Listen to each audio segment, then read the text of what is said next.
That's right. Episode 112 of Go Tell It to the Wall podcast. And this is, of course, our weekly rant for episode 112. So this came up this week, actually. I don't know, maybe about a week ago this came up. Close to a week ago. And you might have seen this in the news. There was a woman who was at CVS and got into it with a customer there. I didn't really look at all of the background on what started this, but you've probably seen it.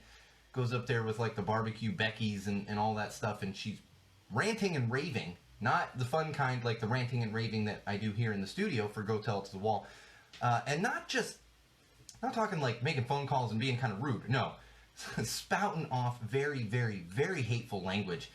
Really, there's no excuse for it. And if you haven't seen this, she was vehemently using the N-word alongside the word lynch. And these are not things that should be taken lightly. They're not things that should be just said lightly. There's no excuse for this kind of behavior.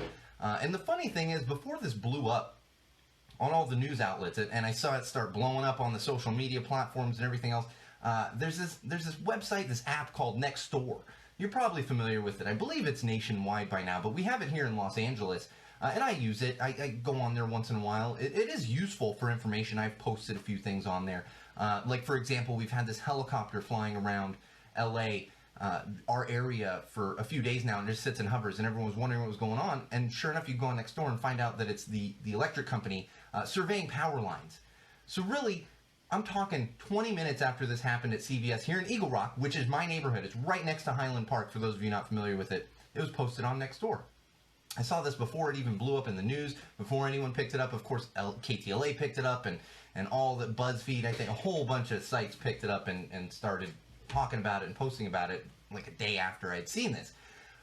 And the reason I bring this up is there's no excuse for this. I'm not going to sit here and rant about how you shouldn't behave like that, you shouldn't think like that, and there's no excuse, because we all know that. If you don't know that, you're listening to the wrong podcast. The common sense on this podcast is not going to get through to you if you think that kind of behavior is okay. What I want to talk about is on Nextdoor, as I was watching these comments from people and trying to get information, people immediately, without knowing any information about this woman, anything whatsoever, really about the situation at all, started calling her mentally ill. And then people ran with that. In fact, people were defending her and saying, well, she's mentally ill, so maybe that's why she's speaking like this, mentally ill. And they're throwing it around with no knowledge of that whatsoever. No knowledge of her background, like I said, no knowledge of what was going on. And they continue to do it. And I think if I went on Nextdoor right now, I'd see more people talking about mental illness.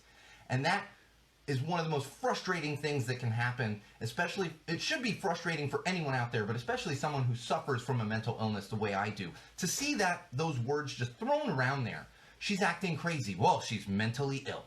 No. Crazy doesn't equal mentally ill. It just doesn't necessarily. Now, someone could be acting crazy and they could also be mentally ill, but they don't go hand in hand.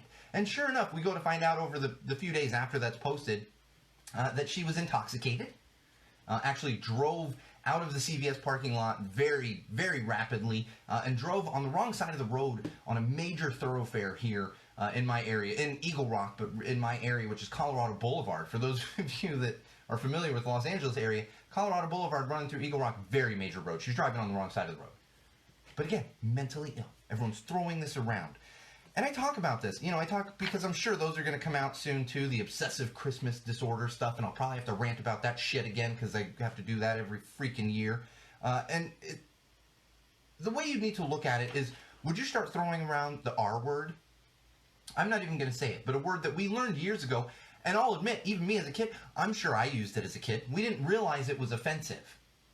And in this instance, I'm sure a lot of people don't realize it's offensive to just lump crazy people in with the terms mentally ill. But it is. Bottom line, it is. Think about it like that. Would you walk around just calling people the R word and say, oh, they're acting crazy. Clearly they're R word. No, you wouldn't. No, you wouldn't. We need to do better about this. We need to be better about this. And we're all capable of being better about this. And like I said, I understand that it's ignorance with a lot of people. But that ignorance needs to be met with explanation. And that's where the importance comes in. If you see people, hear people saying this, see people saying things like this, whatever it may be, and you don't have to be mean about it, point out how it's offensive. Point it out. Because that's how we reduce the stigma.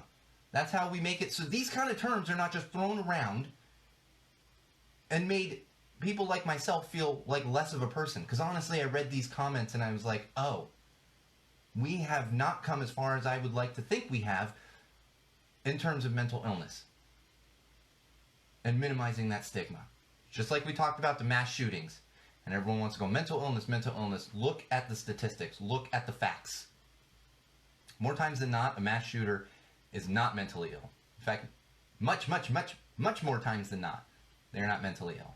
And in this situation, this woman, guaranteed she doesn't actually have a mental illness. She probably has a drinking problem. She probably has a pill problem. This might have been the reason. And I'm not trying to guess or anything. I'm just saying CVS. We know she was intoxicated. She literally admitted to it. So maybe she also has a drug problem, an opioid addiction. Who knows? But don't throw around the term mental illness. Don't do it. We're all better than this. And we can continue to be better than this. And we can continue to educate people when it comes to anything regarding sensitivities around mental illness and mental health. We're all better than this.